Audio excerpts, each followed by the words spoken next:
choices all up to you. Too many things, don't know what to do. Speak your mind and you won't get judged. If it kicks off, you won't hold no grudges. What? Come online, come online.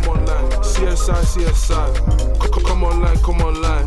CSI, CSI. Yeah. Hello everybody, welcome back to another episode on CSI, Common Society Issues. Today we have a guest with us called NayNay. Okay, NayNay, would you like to introduce yourself to our guest today before we start going into why we're here today? Hey, my name is NayNay. I'm a representative of a youth group called Irish Nation Official. We are a land of opportunities for younger youths out there, so that's who I am today. That's great. So me and DLB will be coming out soon properly. You and who? DLB. DLB. DLB. DLB. So it'll be like Dylan, but DLB. DLB, okay, that's interesting. Okay, so today you're here to share stories with us about your upbringing, life issues and experiences that you've gone through in life. So would you like to start? Where would you like to start? Where you from? You've told us your name already, so where you from? What are you all about? What type of the life experiences have you gone through? Right, so at the age of 10, I was from Ballymun Hood, a street called Ballymun, obviously, and basically... You were born in Ballymun, yeah. Okay. And basically I grew up in the streets where I was neglected.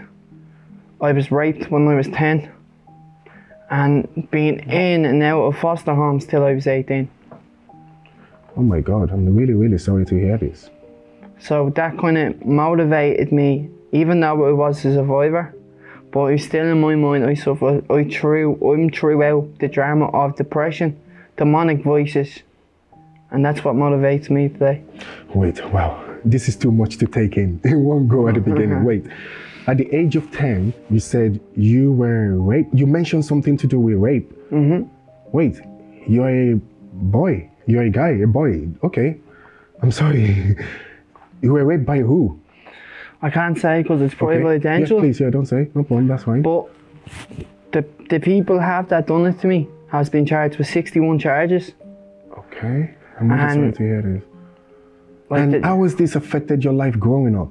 What age exactly did this happen? 10? At 10. At 10, okay. And you mentioned something else earlier about from rape that you went through before 18 years of age. Yeah, man. I've been in and out of foster homes since I was 12. And why were you in a foster home from 12? Because of what has happened since I was 10. I thought it was this escape. And that was a better upbringing. It was a better opportunity to thinking that this would actually save me. And were you living at home at the age of 10 with both parents? No. No? I grew up with a mother. And where was your dad at the time? Never been seen since I was 2. I'm really sorry to hear this. Man, you've never seen your father since you were 2 years of age? But I still see him now. You see him now, okay? Okay, up until about 10 years, you never saw him then? As I look at people like that done it to me, to my whole life. They're monsters, they're demons. And ever since then, demons and monsters have controlled my life since I was younger. Like, being honest, they motivated me for who I am. Because no matter what in the world you see, damn negativity. I suffer with depression and mental health for 18 years without talking to nobody. And motivated me to be the best artist that I can be right now. Wait, how old are you today? 23. You're 23. And you suffered depression for such a long time. And voices. Okay. Actually, this has only started, but what you've just said in the last 2-3 minutes alone, I can't take it in. Oh my God, wait, I need to process this in order to know how I actually speak with you. I wasn't expecting this at all. You know, for you to just start off with this bombshell, you know? Yeah. Oh my God. Wait. What? It motivates me, man. But, man, kudos to you. For you to even have the heart and be strong enough to actually come up here today to talk about this and, you know, share this information with us is very powerful, man. I'm really sorry, man, for what you've gone through. And like, oh my God. So, you went to foster home at the age of 12. How many years did you stay in foster home? Till I was 18. Till you were 18. So can you tell us, if you can remember, what was your experience like living in a foster home? I thought it was like a family that I've always wanted as a kid. I wanted to be loved by someone else. I didn't need a stranger to come and wrap arms around me to tell me that it'd be okay. But when I was in foster homes, I used to try rope myself and self-harm. because of that demon that I fed off for months and weeks. So when you say demon now, that would be the person that did that to you at the age of 10? The demon, I'm already attached to a demon. Attached with demon in what So way? basically, the demon that is the negative people around me, the negative views that I get criticised for who I was. Like, you know what I mean? I'm not bad. By who do you get criticised? I'd say since I was a kid, growing up, I think everyone just knew I wanted to be an artist who I am today. Said, look, you'll never make it, you'll never do this, you'll never From do what that. age did you start music, or Since I was 10. Since you were 10? After So being struggling with that, I knew it was right time to unleash the demon in me, to motivate younger artists out there. No matter how hard you go through, there's always a tunnel, there's always an exit that you have to crack before you become who you are today. You can't reflect yourself in the mirror without holding a gun to your head, or it's a mystery. It's a mystery behind that gun. If you get held down and said, feed me, kill yourself, that's the energy of the vibe of the bad surroundings that you're living. I was living in a foster home since I was 12 till I was 18. Lost my first daughter when I was 16. Like, the bad upbringing that I survived. I'm a survivor, and I will always will be a survivor now. Brother. Nice one, brother. You know, the funny thing is, it was your music that actually got me in touch with you. I actually know I don't know who you are. The music that you had, you know, if I never listened to your music, we wouldn't be sitting here talking today. That music just touched me so much. And I heard this through a colleague of mine, through Eddie, when we just came for a video shoot with you and I met you, you know. And listening to your music alone just tells so much of your background and your story in a way. And then I relate to it so much that I just wanted to speak with you. So that's why I invited you. You know, this has been long coming. This was well, just before this lockdown, you know, before the lockdown that we're coming off now, you know, and this was about 4 or 5 months ago. And I've been looking forward to speaking with you then. It was just the one time I met you and we're meeting today. You're just dropping some bombshell that is just shocking to me. Like, you know, I never knew you actually went through issues, stuff like this, you know. So you left the foster home at the age of 18. So where did you go then? Why did you leave the foster home? I think at 18, I thought I was like gonna be independent now. I had a war zone behind me. I left bombs that everyone knew I was like that. Depressing, I'm a broken guy, as everyone calls me. But I have stories in my mind that's willing to release for other people to actually really get to know me, get to know about my poetry. Do you know me, in my mind, to understand who I am, what I can create through my music career, and the journey that I will based on Irish Nation opportunity. So the people that criticize you, for example, now, who are they? Are they your friends? Are they your families? Do you have families around you now? You know, do you get in touch with your mother still? No. No? All them were all my enemies. They were the reason. Why would you say your families are your enemies? I want to know why. Because the upbringing of my life, I never asked to be brought into that lifestyle that they gave me. If I was a better person, I wanted to be adopted since I was 16 to a new family, so I can be probably loved and cherished every moment. I was better around because I looked like my father. Do you know what I mean? So for you to even recognize this, for what you're saying, that you never asked to be brought up like this. So you believe something is wrong, and you believe you could have been brought up in a better way. You believe that if your parents, either both of them or your mother or your father, if your parents, you know, had actually been there for you when you were younger and take good care of you and maybe brought you up in a right way, you wouldn't have suffered, or you wouldn't have gone through your life experiences, and you probably wouldn't be sitting here today or something like that. Is it? Okay. Oh my God, I'm so sorry to hear this, you know. So when you left the foster home, where did you go? I went back to them. I'm not saying like I never forgive her what she done, but I went back home to the wrong person at the wrong time. And then that's obviously my mother. After the foster care, she wanted me to be part of her life again, and ever since then I thought it was a good idea. But in my mind, with all the anger and all the demonic shit I went through on my life, kind of really knew what I kind of needed the most. I walked away and I became homeless for 7 years. Wait, how many years, how many months did you stay with your mother when you went back? Couple of months. Couple of months. You didn't And I even just stay. knew it wasn't the right thing. Because there was so much anger. You know, oh my God, thank you for sharing this today. But anyway, but one thing I wanted to ask is, you know, why? You know, I know a lot of people, you won't be alone going through something like this in Ireland today. There's so many people going through this that are unable to speak up and talk about issues like this. You know, why? You know, what made you think it's okay for you to share this information, and why are you telling us this now? The reason why I am Blake, to be honest, we released a song called Better Off Alone only a while back. Okay. And basically it's dedicated to me and Dylan's dark past. So no matter why we created that music kind of artist, is the fact is, it's okay to be alone. It's okay to walk. At the age of 10, just think it again. I'm starting to relive the moment I never did before. So remember those days I looked through a broken door. So they're the viewers of the domestic violence. They're the people that are struggling through mental health. So we wanted to do a song that would kind of relate and evacuate that dark presence for every single one of them.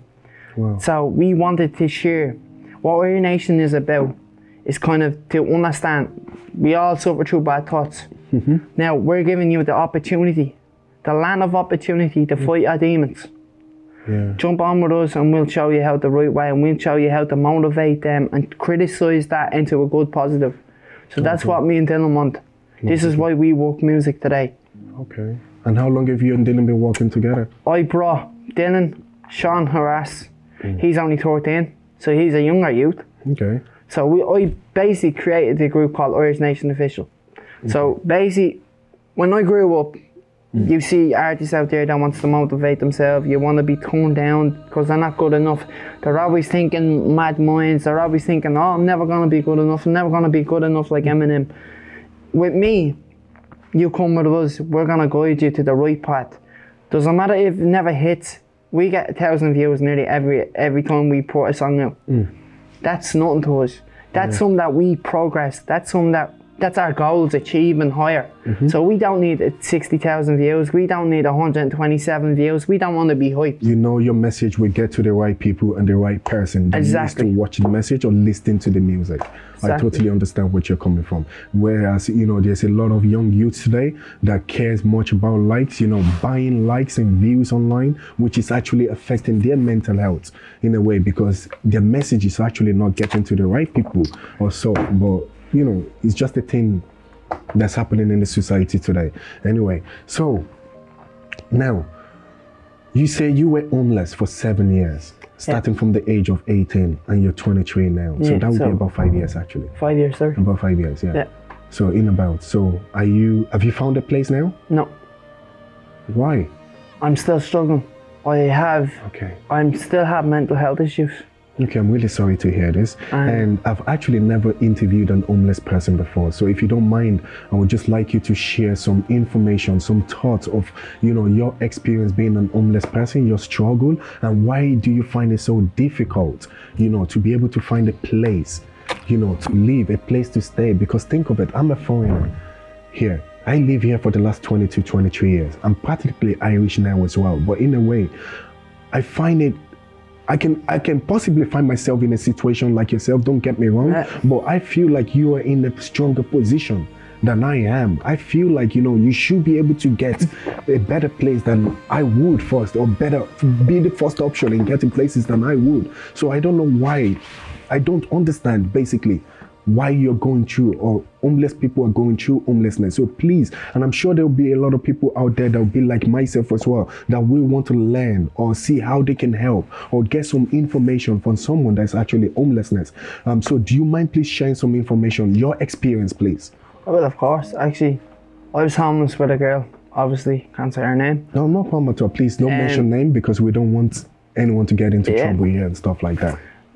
I was homeless since I was 18, a couple of months straight after, because I knew my mental health was getting affecting me, living in a place I shouldn't be with. Yeah, I get you. Tulsa, everything else has told me I should be safe. that I should be working on myself. I'm trying to rebuild my character for who I am. So when I was sleeping on the streets, I was sleeping in the tent in the beach for a couple of months with my son's mum. For months on, we finally got a place. It just basically begging all the time. You see people on drugs all the time. You see people that shouldn't be on the drugs younger youths are turning into drugs to feed addictions. So I think kind of like when you're homeless, in my point of view, you're behind a closed door, you see nothing. Because that's just a broken view for you to see what it's really like to be outside. So when I was homeless, it was like a cinema for me. Because you're seeing everything clearer than you would see behind a broken door.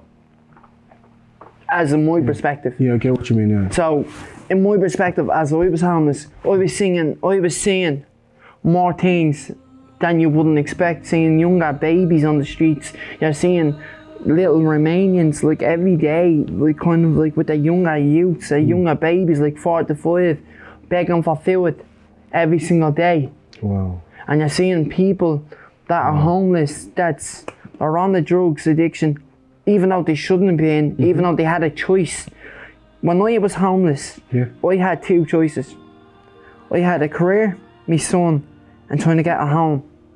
Okay. And rebuild a big dream for myself when I was homeless. And what was your career? That was music. Music, okay. And the second life choice they had was drugs.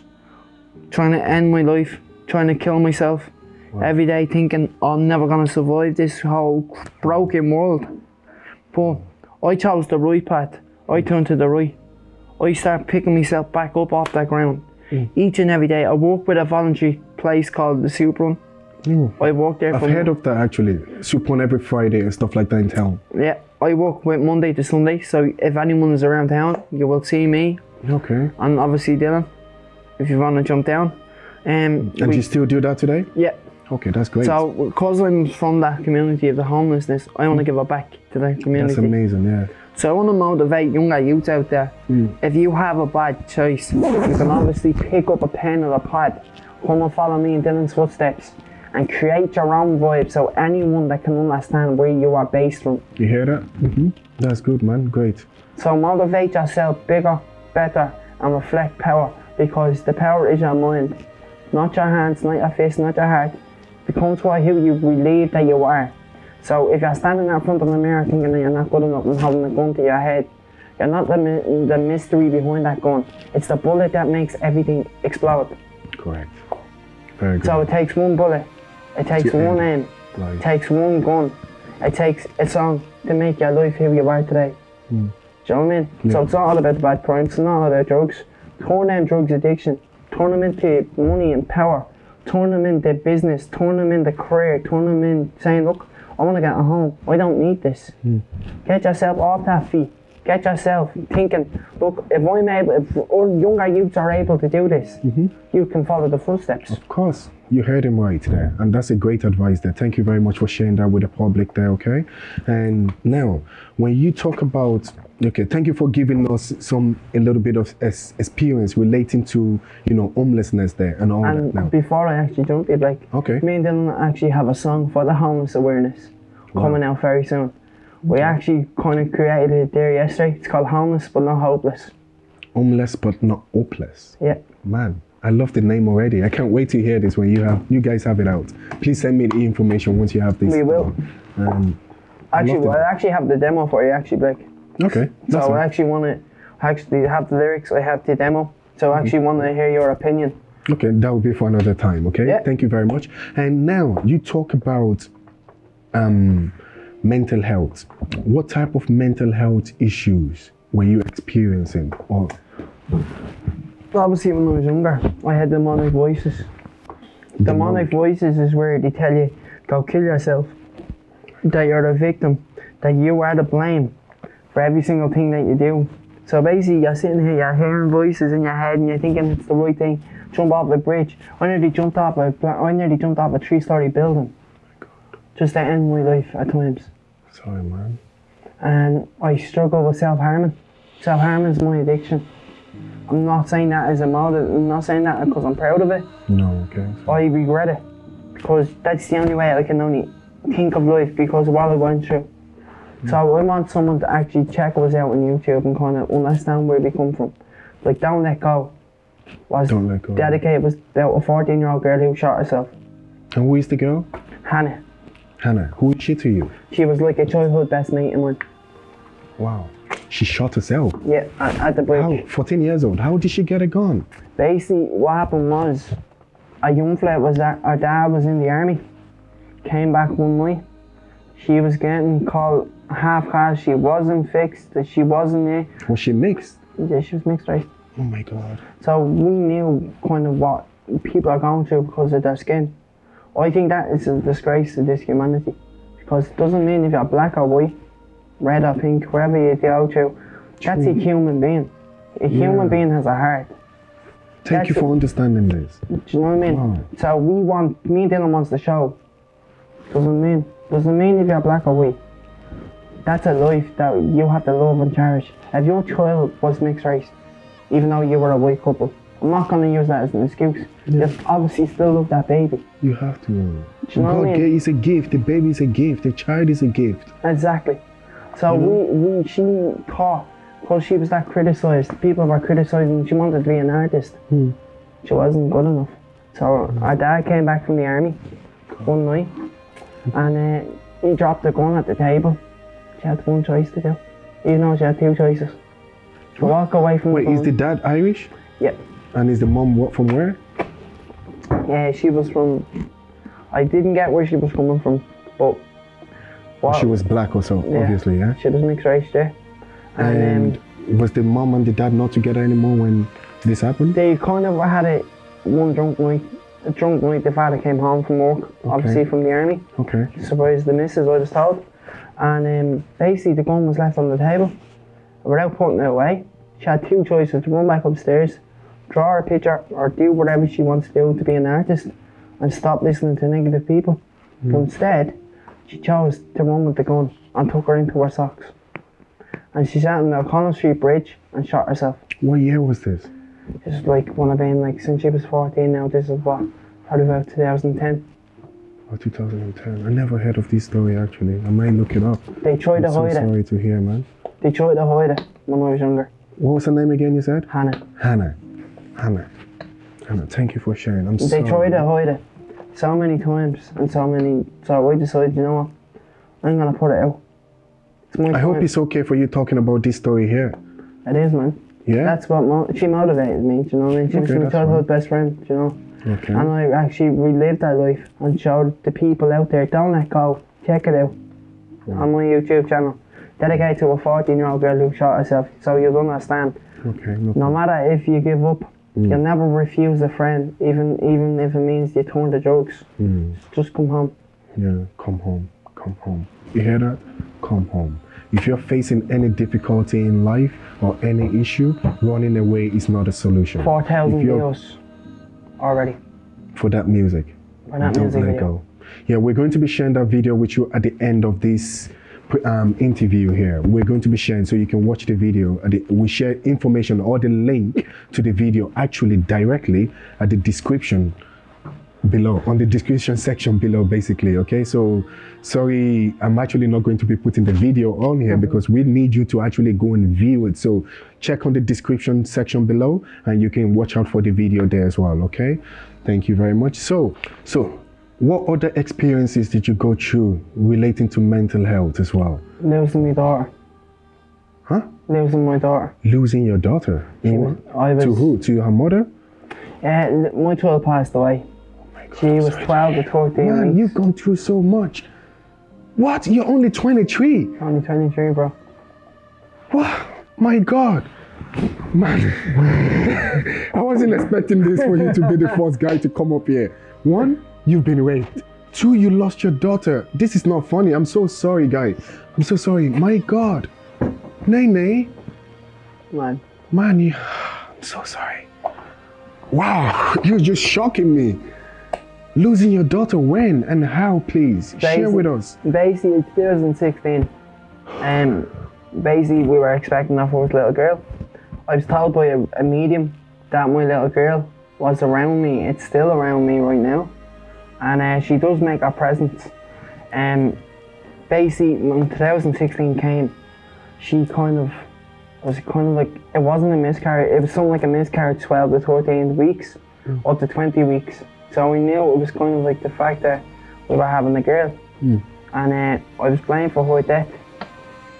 And basically, the mother, can't say her name, she was on drugs, she was on alcohol. While she was pregnant? While she was pregnant. Oh, please. Please. Can we, please continue. So, kind of was like going through severe, I was thinking like in my mind, I experienced my own death experience.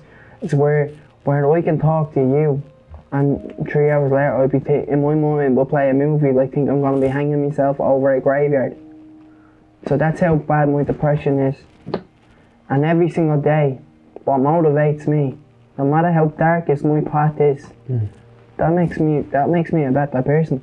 Because I understand people are talking shit every day, you don't experience that, you don't do this, I don't have scars. I have scars in the heart, I have scars down the wrong side of my body. I used to try to think my life was ending. And then when seeing my beautiful boy came, he was the biggest motivation of all. Your beautiful boy, how old is he? He's nearly 2. He's nearly 2. Nathan Isaac, he's the pen to my lyrics. Wow. That's the way. So can you tell me now, you're much better than before? I think being this, you don't try to hurt yourself anymore? I'm now 3 months free from self-harming. Good. And I'm now being a better dad to my little boy. That's very amazing. And I want to motivate other fathers out there, actually, like, because as us fathers, like, okay, you know, we go through court systems, we go through people that we see every day that choose not to give a fuck about our kids, and as us, and I seen your video obviously every day, and I think that's a motivation. I think you're a great dad, even though you don't think that you are. What motivates me, your step. I think I am. Don't worry. You step up to a place where people, single dads, don't. Since our kids are being in care, like every day, I don't think that's a failure. I think that was just a lesson to be made, so we can rebuild ourselves to be a stronger character, a stronger dad. Correct. And so we can give our son a home. Doesn't mean a house is just a home. It's not house, it's not built out of wood, bricks, or doors, or windows, or slashed. Home is built from love. That's from your child. No matter how far you go, your children is going to stand by you no matter how far it gets. Very, very, very true. I'm going to ask you one difficult question now before I actually give a feedback on this now, okay?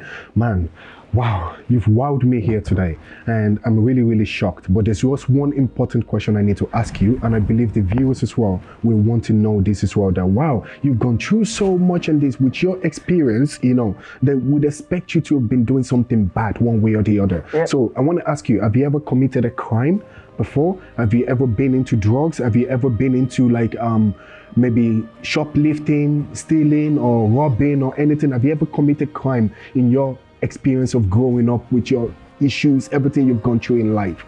And I don't even talking about this, no one is here to criticize you, no one is here to blame you, because you're an amazing person today. You're a better person today. You're a better father, you're an amazing father, you're a great human being, and you're somebody every youth and everybody here should be looking up to, because you know the right from wrong, and you're trying to do the right thing and inspire other youth. You're building a platform called Irish Nation and stuff like that. You know, you're doing stuff that younger youth can look up to. But the truth of the reality is we still need to know all the bad, you told us about bad experiences you've gone through, but we want to know the bad things you've done in your life. I actually haven't done anything bad in my whole life. Yeah, and this is the honest truth, nothing but the truth, no lie, not just because you're in front of camera. You know, you've been honest about so many things, about rape, you know, about the challenges you faced in life and stuff like that. I trust you anyway, and I'm sure this is not something you would want to lie about, because it's nothing compared to your experience. That's a fact. So, you know? I'm gonna be honest with you, Blake. I'm actually up in court now with an ex-partner that's falsely accusing me of rape. Oh my God. Even though I was raped. Are you allowed to say this though? This is not what I'm asking you, but you're allowed to say this, what you're talking about now. Like, I would, like, I'm not gonna mention names. Please don't. Mention at all, please don't. But I'm getting accused of falsely, obviously, accusations where that person admitted that it never happened. But she's the big cry bad wolf, took it up guard saying that it did happen. So I'm actually reliving the dark moment right now where I was raped when I was younger. I'm so sorry. I'm so sorry. Women, please. And at the end of the day, to younger youths that has actually been molested or sexually abused, use that motivation. Stand out. Don't be a big bad wolf. Don't cry when things happen. Stand up and use your power. Fight younger youths. Survive. Let them know. Look, I'm not gonna be a wimp. I'm not gonna be a crier.